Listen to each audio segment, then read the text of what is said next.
los dos.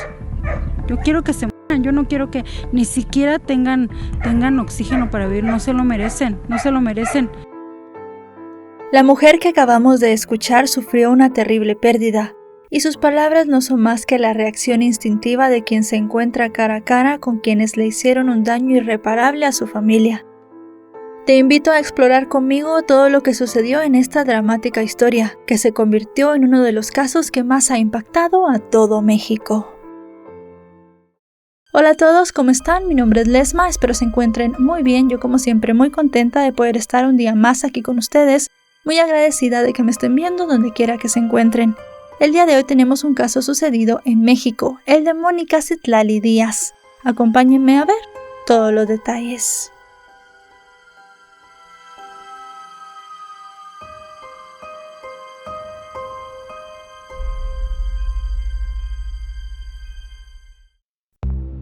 Mónica Citlali Díaz Recendis nació el 27 de mayo de 1992 en México.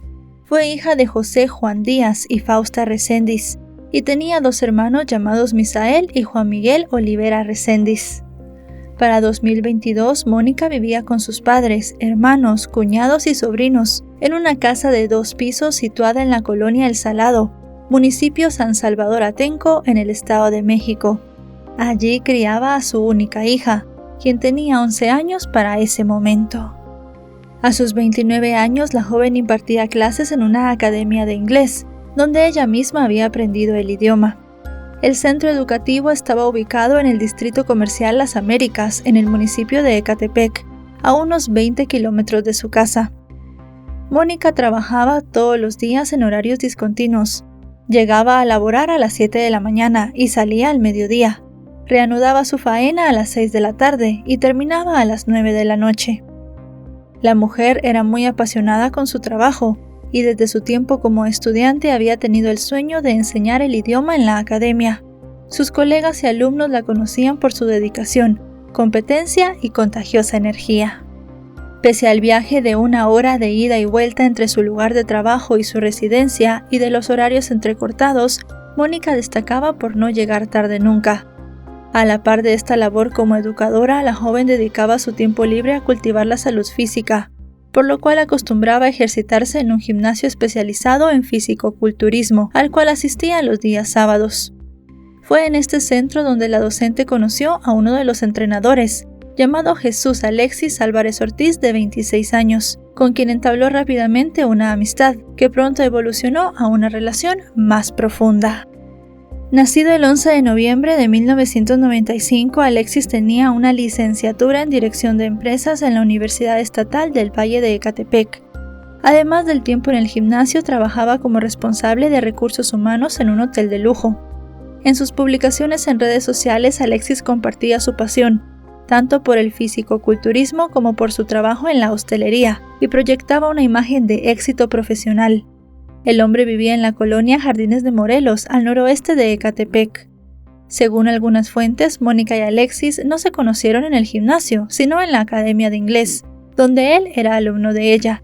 Sin embargo, la mayoría de las reseñas coinciden que fue en el centro de entrenamiento donde empezaron a hablarse. En todo caso, y sea como sea, para finales de mayo de 2022, ambos habían empezado a salir. Las cosas avanzaron rápidamente, y el 27 de ese mes, en el cumpleaños número 30 de Mónica, anunciaron de manera oficial su noviazgo. La hermana y la madre de Mónica no tuvieron una buena impresión de Alexis. Pensaban que era un chico que no encajaba en su familia. Maciel pensaba que él era demasiado posesivo con su hermana, y Fausta no lo veía con buenos ojos. Si bien durante esa celebración fue la única vez que se vieron, Fausta le dijo a su hija Mónica que ella no quería ver a ese hombre en su casa. Si bien la familia no veía con buenos ojos la relación, a ellos parecía irles bastante bien. Incluso poco tiempo después de empezar a salir se hicieron tatuajes a juego. Mónica se hizo una rosa en honor a su novio, y él fue un poco más efusivo. Se tatuó en su cuerpo 2 veces el nombre con el cual le hablaba a la joven. Él la llamaba Citlali, así que se lo tatuó una vez en el brazo y otra vez en el pecho. Para Maciel, la hermana de Mónica, esto fue una señal de alarma, ya que ella jamás se había tatuado en su vida. Por esto y por otras cosas nuevas que Mónica comenzó a hacer junto a Alexis, consideraban que él era una mala influencia sobre ella. Pese al recelo de los familiares de Mónica, no parecía haber señales concretas de que Alexis la maltratara, así que después de la fiesta del cumpleaños optaron por desentenderse de él. No lo volvieron a ver por varios meses, hasta que una situación inesperada hizo que se reencontraran. Con estos antecedentes llegamos a la mañana del 3 de noviembre de 2022.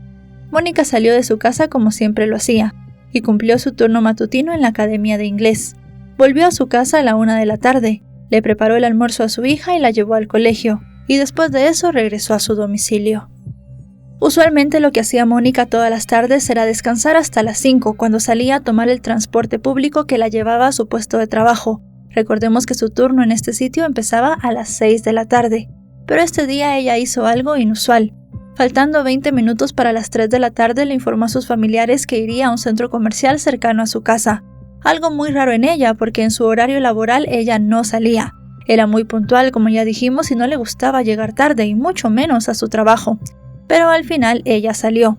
No le dijo a sus familiares qué iba a comprar ni con quién iría, pero al final de cuentas ellos no se preocuparon, ya era una mujer mayor y sabía lo que hacía.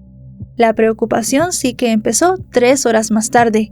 A las 5:37 de la tarde el padre de Mónica recibió un mensaje de texto de ella, en el cual le decía que una amiga la había invitado a vivir a una casa que tenía en Hidalgo y que ella había aceptado esta invitación, que se iría durante unos días y que luego hablaría con sus familiares.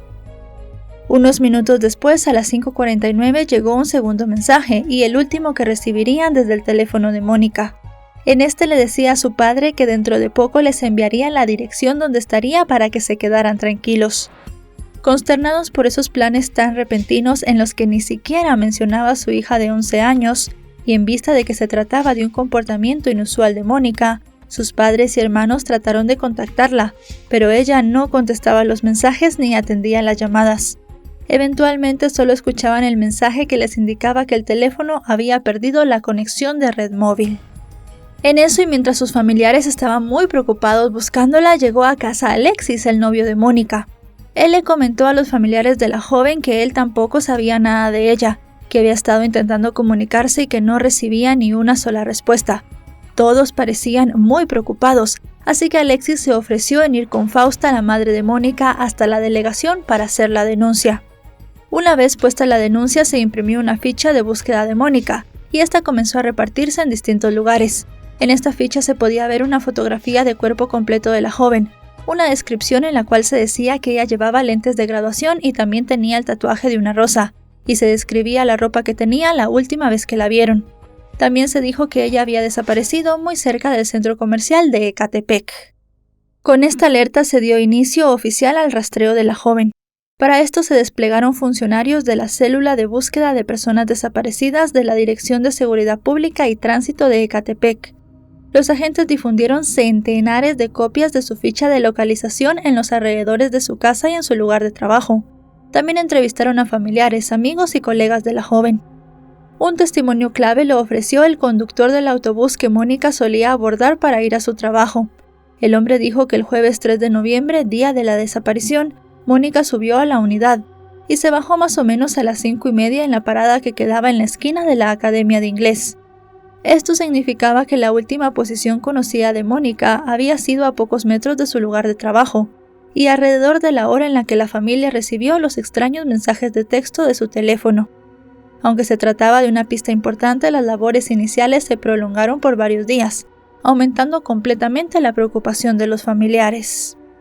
Y es que la reacción de Alexis a los esfuerzos de los amigos de Mónica por encontrarla fue un tanto peculiar, por así decirlo. Una amiga de Mónica que había estado compartiendo la ficha de búsqueda en varias publicaciones en las redes sociales recibió un mensaje de Alexis. En este mensaje él le decía que solamente familiares y las autoridades podían buscar a Mónica. Evidentemente la amiga de la chica no lo había hecho con mala intención. Ella quería que el caso llegara a todas las personas posibles, y así entre todos tal vez podían encontrar alguna pista que ayudara a dar con el paradero de la joven madre. Obviamente ella no le hizo caso a Alexis, siguió con las publicaciones. Eso sí, unos días después, Maciel, la hermana de Mónica, también la contactó. Le dijo que por favor quitara los datos personales de ellos de esta ficha de búsqueda, ya que habían puesto los teléfonos personales de ellos, y había varias personas que les habían estado llamando para extorsionarlos. Y es que en la ficha de localización estaba el número de teléfono del padre de Mónica. El hombre había estado recibiendo muchas llamadas, entre estas varias que le pedían la cantidad de entre 20 y 30 mil pesos, lo que podía ser entre $1,000 y $1,500. Supuestamente para poder liberar a Mónica le decían que la tenían secuestrada, pero cuando el hombre pedía una prueba de vida de su hija, estas personas no lo volvían a contactar. El fin de semana posterior a la desaparición de Mónica, sus familiares volvieron a acudir a la fiscalía, esta vez para solicitar una nueva orden de revisión de cámaras de seguridad de locales cercanos al último lugar donde fue vista. No obstante, los funcionarios de la institución rechazaron la petición por ser fin de semana y les dijeron que tenían que esperar hasta el lunes. Ese mismo fin de semana ocurrió un hecho que complicó aún más la situación. En búsqueda de información sobre su posible paradero, una amiga de Mónica se puso en contacto con María Isabel Ortiz, la madre de Alexis. Tras haber entablado una conversación el 5 de noviembre, la mujer llamó a esta amiga y le dijo que estaba desesperada porque su hijo también había desaparecido. Explicó que esa madrugada él había estado entrando y saliendo de la casa muy preocupado, y finalmente no regresó. Las dos mujeres, que apenas se conocían de vista, continuaron hablando durante todo el fin de semana. En varios mensajes y notas de voz, la suegra de Mónica dio a entender que no tenía un buen concepto de ella. La llamó irresponsable por salir con su hijo a altas horas de la noche, teniendo ella misma una hija.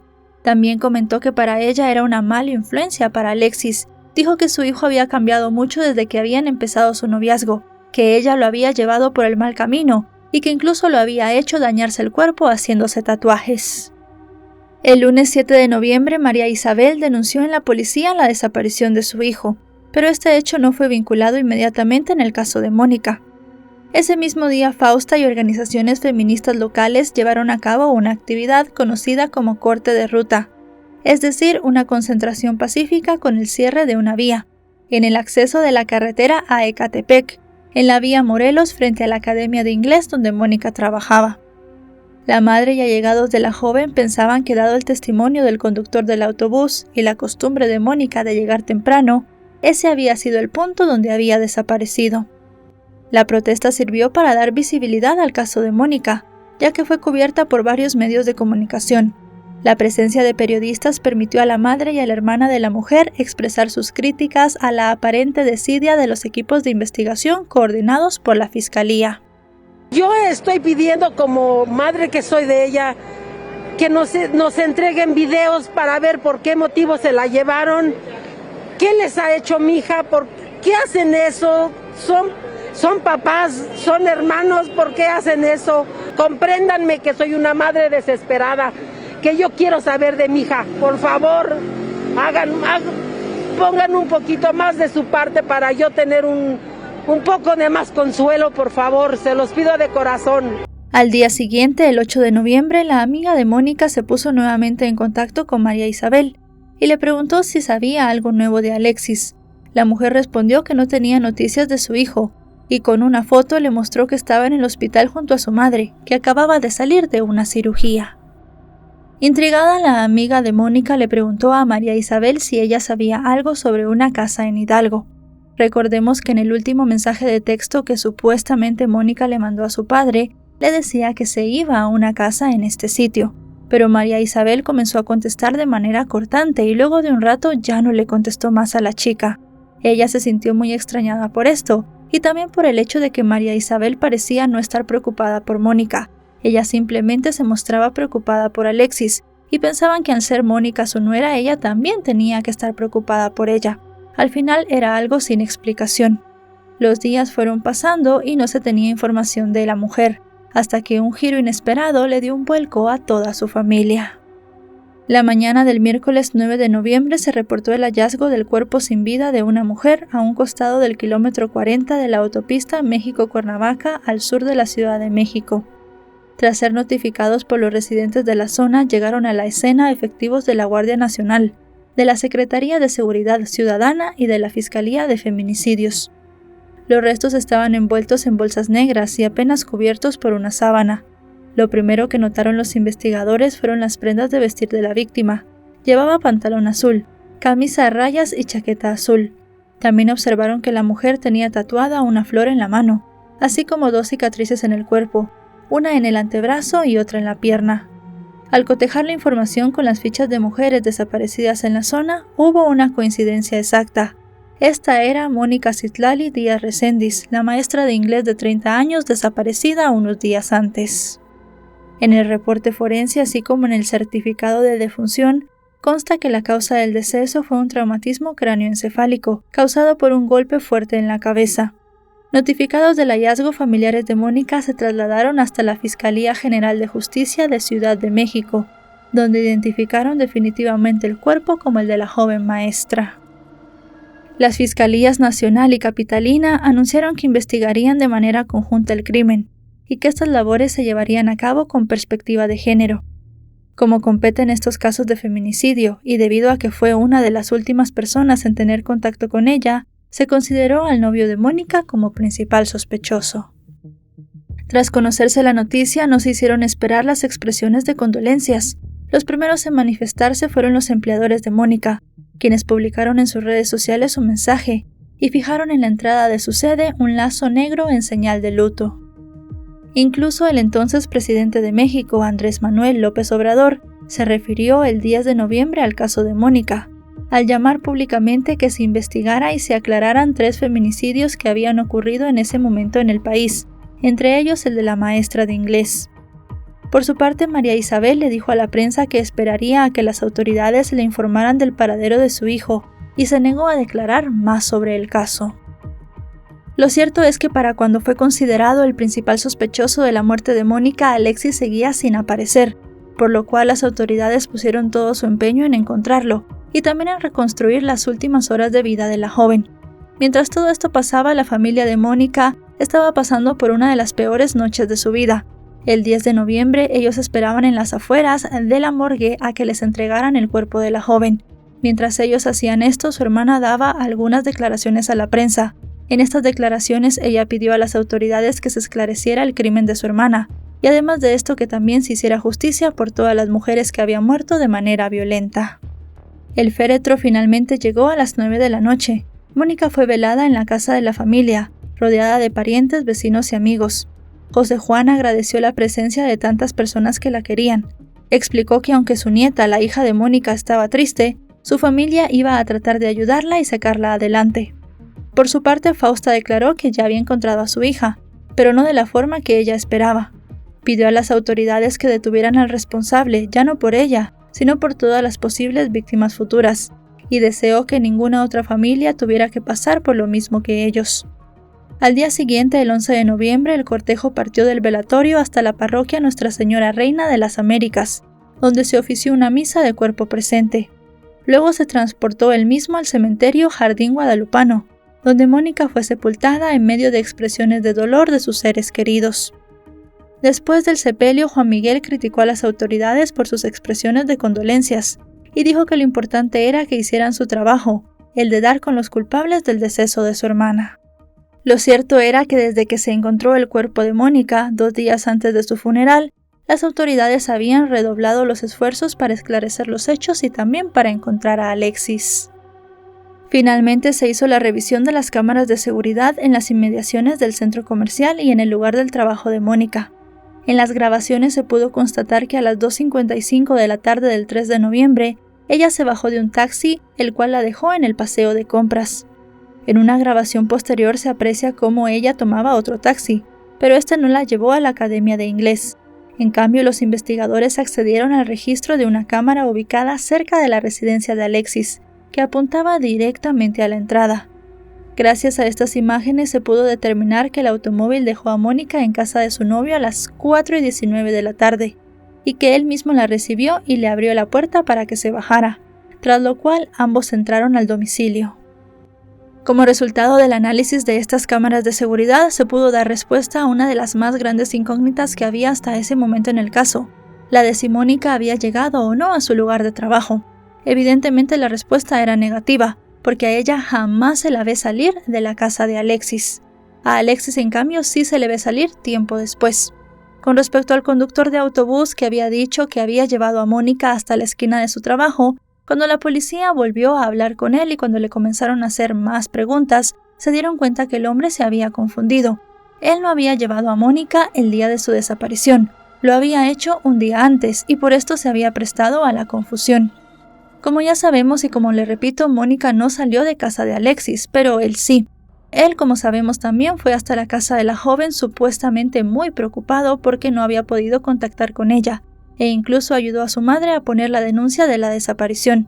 También podemos pensar en otra incógnita que había en ese momento. Mónica supuestamente había escrito los mensajes desde la casa de Alexis, suponiendo que era ella la que tenía la posesión todavía de su teléfono, pero también podríamos pensar que había sido el mismo Alexis quien escribió estos mensajes. Las cámaras de seguridad de la calle de Alexis también captaron otros sucesos de interés para los investigadores. El primero se registró a las 6:28 del mismo jueves.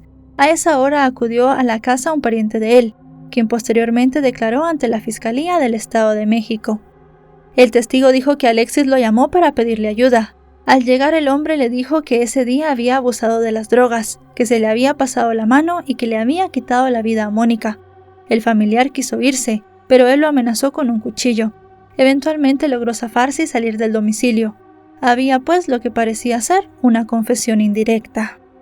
Fue después de esto que Alexis salió de su casa y fue con la familia de Mónica, tras lo cual, como ya sabemos, también fue a su propio domicilio junto a su madre. Luego, alrededor de las 11:04 de la noche, una vez más hubo un movimiento sospechoso en el hogar.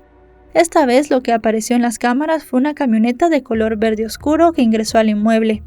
En las imágenes se ve que el portón lo abrió alguien con las mismas características físicas de la madre de Alexis. Más tarde, a la 1:47 de la madrugada, salió de la casa el mismo vehículo. Los investigadores presumían que en este punto de la grabación, en el interior, era transportado el cuerpo de Mónica, y que de ahí había sido llevado hasta el lugar donde fue descubierto. Con esta información parecía resuelta la serie de eventos que llevó a la desaparición y posterior asesinato de Mónica. Sin embargo, seguía sin saberse cuándo huyó y dónde estaba Alexis.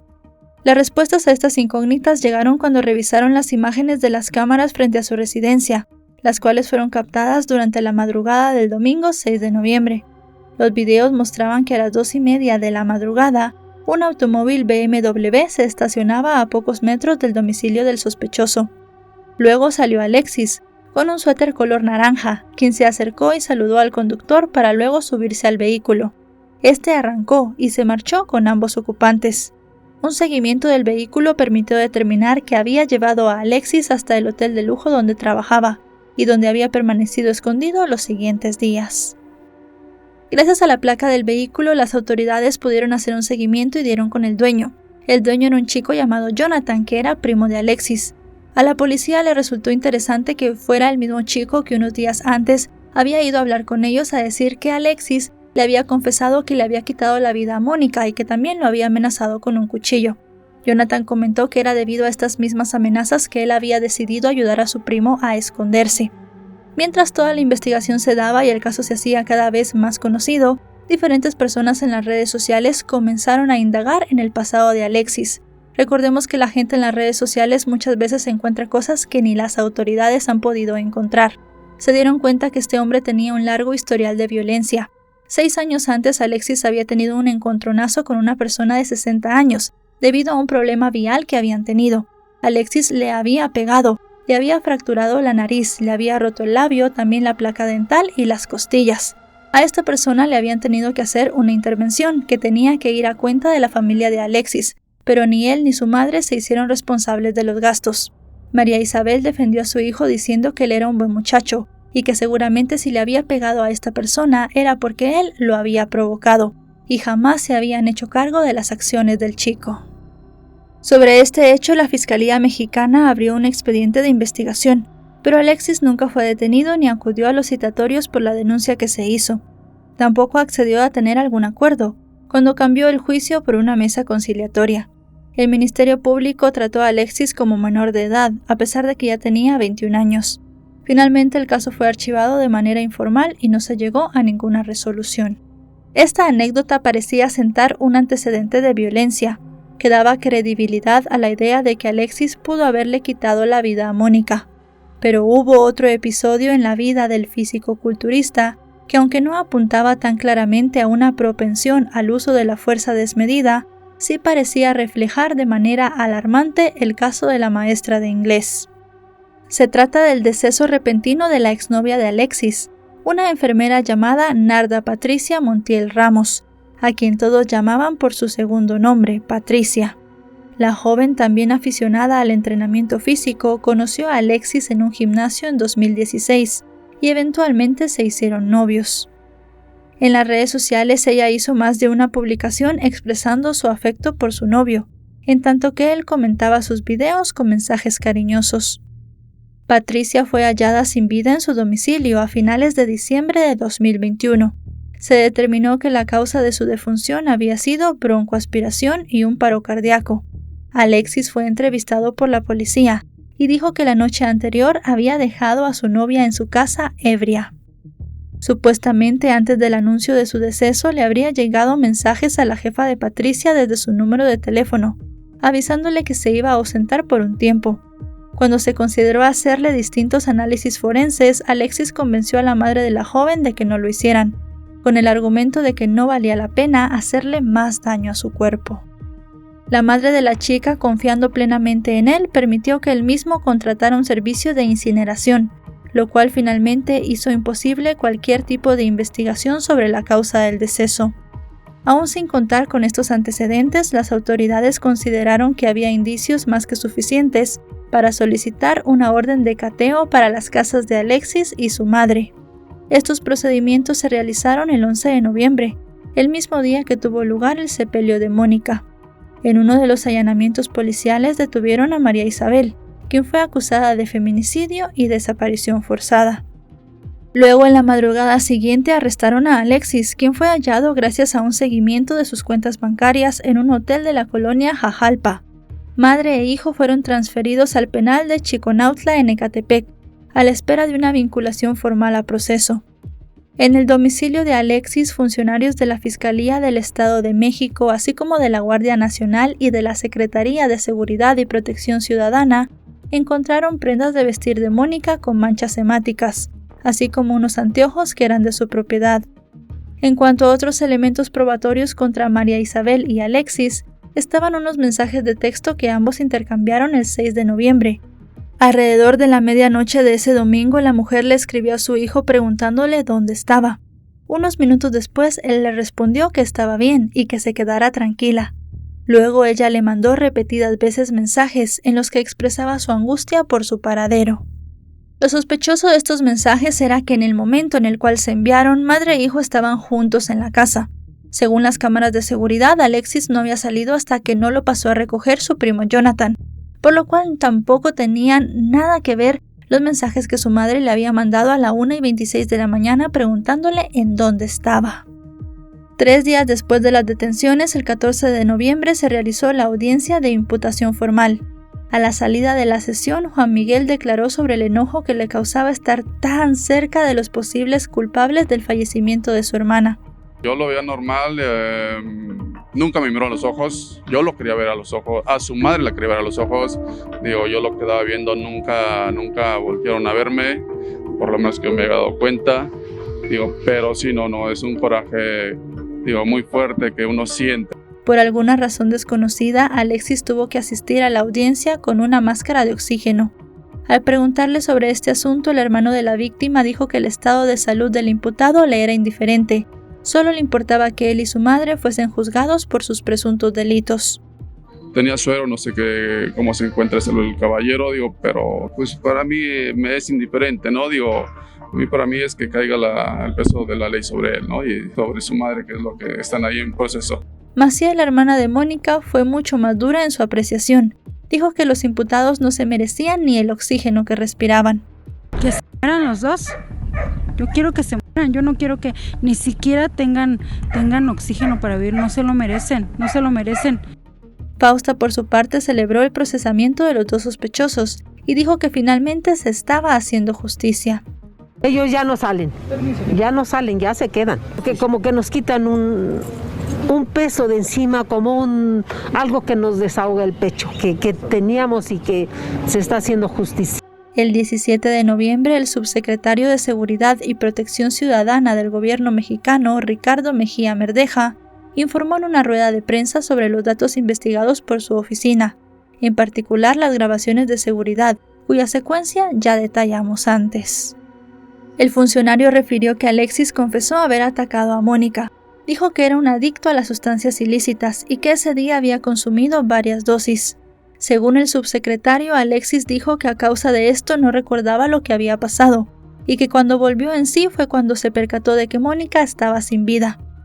En la conferencia también se anunció la detención y vinculación a proceso de un tercer sospechoso, Jonathan, el primo de Alexis, quien, como ya sabemos, lo ayudó a esconderse. Fue imputado por el delito de encubrimiento por receptación en flagrancia. Alexis y María Isabel fueron imputados ese mismo día, el 17 de noviembre de 2022. El final del primer juicio contra Jesús Alexis Álvarez Ortiz se dio casi un año después, el miércoles 18 de octubre de 2023, cuando fue declarado culpable de desaparición forzada, por lo cual fue condenado a 25 años de prisión. Como parte del fallo se le ordenó pagar una multa de 130,000 pesos, y otro monto de 39,000 pesos como reparación del daño moral, cifras equivalentes a poco más de 7,000 y 2,000 dólares respectivamente. Cabe destacar que esta decisión solo afectó a Alexis, no a su madre o a su primo, y solo se comprendía el cargo de desaparición forzada, no el de homicidio, que se juzgaría de forma separada. Después de este fallo en el tribunal, Maciel expresó que el mismo le generaba sentimientos encontrados, pues por un lado había una sentencia favorable, pero por el otro esto no cambiaba el hecho de que su hermana no estaba viva. Dijo que les daba paz y tranquilidad que la voz de Mónica no se apagara, y declaró que seguirían luchando hasta que todo ese proceso terminara, pues aún faltaba el juicio por el caso de feminicidio, que todavía no tenía fecha de inicio. El 25 de noviembre de 2023, en el marco del Día de la Eliminación de Violencia contra la Mujer, la senadora Gina Cruz habló en el Parlamento mexicano, asumiendo la voz de Mónica en primera persona para darle visibilidad al caso. Me llamo Mónica Citlali, tengo 30 años de edad. Era maestra de inglés y mamá. El 30 de noviembre estaba pautado el inicio del juicio contra María Isabel en relación con la desaparición de Mónica.